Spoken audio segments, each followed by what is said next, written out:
High বন্ধুরা, তোমাদের কাছে টেকনিক্যাল অনে স্বাগতম। টেকনিক্যাল অনে একটা নতুন ভিডিও নিয়ে এসেছি তোমাদের কাছে। তোমাদেরকে তোমরা থাম্বনেল থেকে বুঝতে পেরেছি যে আমি বলতে চাইছি বিএসএনএল যে তোমরা রিচার্জ করছো, তোমরা কি ক্যাশব্যাক পাচ্ছ না? এই নতুন একটা অফার চলে এলো বিএসএনএলের ক্যাশব্যাক নিয়ে। বিএসএনএল যে রিচার্জ করবে তোমরা ক্যাশব্যাক পাবে, এটা 100% শিওর। ঠিক আছে, টেকনিক্যাল অনে কোনো মিথ্যা কথা বলে না, টেকনিক্যাল অন সবসময় সত্যি কথা বলে। লাইভ প্রুফ সাহায্যে তোমাদেরকে দেখাবো যে বলতে চাইছি যে বিএসএনএলে কয়েকটি বার্তা আছে যে এইগুলো এখান থেকে এইটা করলে রিচার্জটা হবে, সেরকম সবগুলোই আমি তোমাদের কাছে ভিডিওর মাধ্যমে বলে দেবো। তাই তোমরা দয়া করে বন্ধুদের কাছে একটা রিকোয়েস্ট করবো যেন তোমরা স্কিপ করবে না। আর যারা এখন আমার চ্যানেলে সাবস্ক্রাইব করতে বন্ধুরা চ্যানেলে সাবস্ক্রাইব করে বেল আইকনটা অন করে ভিডিওটা লাইক করো, কেন আমি প্রত্যেকদিন এরকম টেকনিক্যাল সম্বন্ধে প্রত্যেকদিন ভিডিও আপলোড করি। ঠিক আছে, তোমরা চ্যানেলে সাবস্ক্রাইব করে বেল আইকনটা অন করে ভিডিওটা লাইক করো। চলো বন্ধু, তোমাদেরকে আমি দেখাবো যে কীভাবে তোমরা এই যে বিএসএনএল রিচার্জ করবে ক্যাশব্যাক পাবে। কয়েকটি কারণ আছে, সেই জন্য হবে।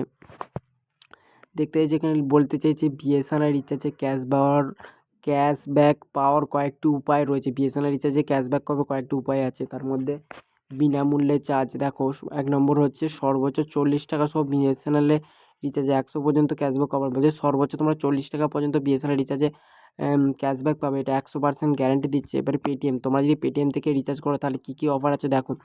নতুন ব্যবহারকারী যারা প্রচার কোড প্রথম ব্যবহার করেন তাদের জন্য বিএসএনএল রিচার্জ 30 টাকা পর্যন্ত ক্যাশব্যাক অফার। ওরা বলতে চায় যে তোমরা যদি নতুন অ্যাকাউন্ট থেকে নতুন পেটিএম অ্যাকাউন্ট থেকে বিএসএনএল রিচার্জ করো তাহলে তোমরা 30 টাকা ক্যাশব্যাক পাবে।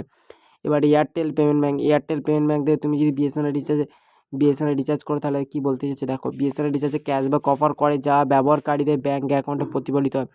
তোমার ব্যাঙ্কের মাধ্যমে ওটা ঢুকে যাবে। তুমি যদি এয়ারটেল পেমেন্ট ব্যাঙ্ক থেকে একটা অনলাইনে অ্যাপ আছে, সেই অ্যাপ থেকে তুমি যদি ওই বিএসএনএল সিমে রিচার্জ করো তাহলে ওরা ওই অ্যাকাউন্টে তোমার 30 টাকা হোক 40 টাকা হোক কিছু একটা ক্যাশব্যাক তোমায় দিবে। আরেকটা বলতে চাইছি দেখো, বিএসএনএল ব্রডব্যান্ড, এটা একটা অ্যাপ। ঠিক আছে, এর থেকেও রিচার্জ অনলাইনে সব কিছু কাজকর্ম হয় বিএসএনএল বেশিরভাগ। এই ব্রডব্যান্ড গ্রাহকের জন্য 25% ক্যাশব্যাক স্কিম অফার করে সদস্যদের নিয়ে গ্রাহক করতে পারেন। এবার বলতে চাইছে যে 25% ক্যাশব্যাক দিবে ওইটাতে। ঠিক আছে, 1 নম্বর দেখতে পাচ্ছ তোমরা পরিকল্পনার সাথে একমত বা অসম্মত তাদের, এটা হচ্ছে 1 নম্বর। 2 নম্বর হচ্ছে তাদের নিয়মিত মোবাইলের নম্বরে পাঠানো ওটিপি লিখুন। 3 নম্বর বিস্তারিত যাচাই করুন। 4 নম্বর ক্যাশব্যাকের জন্য তাদের পরিকল্পনা পরিবর্তন করতে জমা দিতে ক্লিক করুন।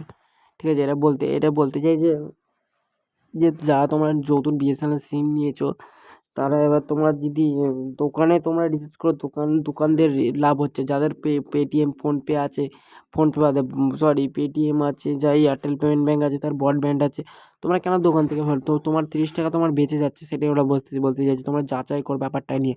ঠিক আছে, তারপরে ওই যাদের নেই তারা দোকানে রিচার্জ করতেই পারে, অসুবিধা নেই। ঠিক আছে, এটাই ছিল আজকের ভিডিও। যারা এখনো চ্যানেলে সাবস্ক্রাইব করুন, চ্যানেলে সাবস্ক্রাইব করে বেল আইকনটা অন করে ভিডিওটা লাইক করো। চলো বন্ধু, আবার নেক্সট ভিডিও